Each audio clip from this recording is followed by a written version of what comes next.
world language teacher, let's talk about something that doesn't get said enough, especially to teachers like us who care deeply about our students and our lessons. You don't need to reinvent the wheel every week.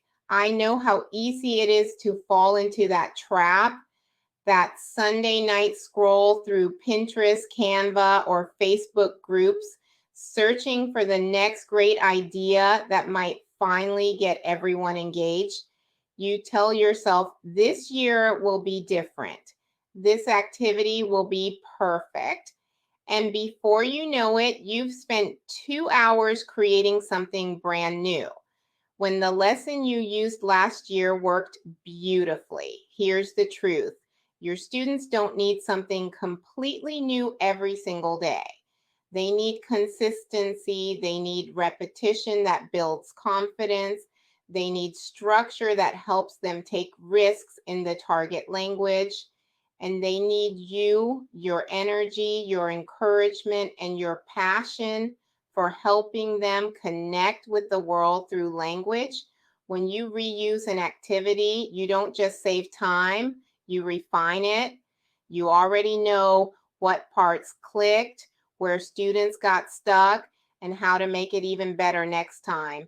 That's not recycling, that's master teaching. The best teachers aren't the ones who constantly start from zero.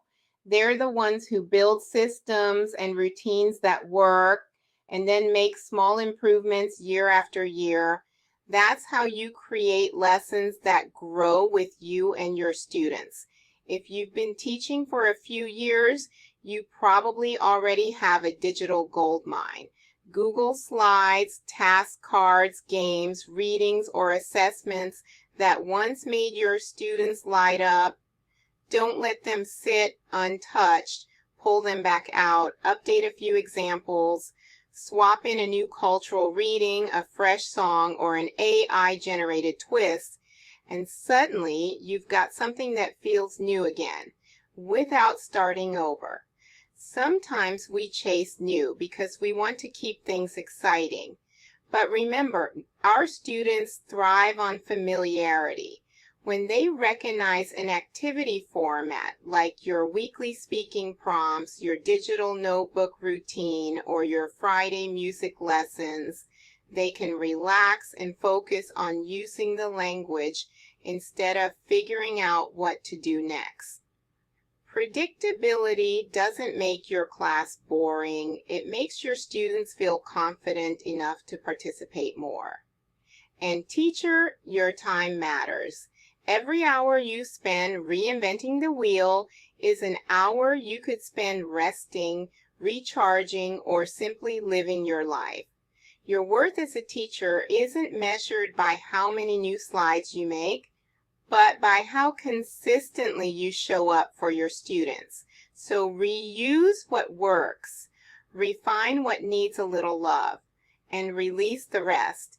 You're not lazy for reusing materials, you're strategic. You're modeling efficiency, sustainability, and professional growth. Here's a small challenge for this week. Choose one lesson or activity that worked well last year. Use it again exactly as it is. Don't change a thing. Notice how it feels to have a calmer week, like to log off a little earlier, to go for a walk, to spend time with your family. That's not doing less. That's teaching smarter, because your students don't just learn from your content, they learn from your example, and showing them balance is one of the best lessons you can give. So the next time you feel pressure to start from scratch, remember this: you've already created amazing things. You don't need to reinvent the wheel every week. You just need to keep it rolling. You're doing enough. And what you're doing matters. If this message gave you a little encouragement today, hit like so YouTube shows it to more teachers who might need it too. Subscribe to Tech for World Language Teachers for more simple, real-life tips that help you save time and spark engagement in your classroom. And if you know another teacher who's feeling overwhelmed right now, share this video with them. You never know how much they might need to hear it today. I'll see you in the next video, where we keep finding simple ways to save time, engage students, and bring more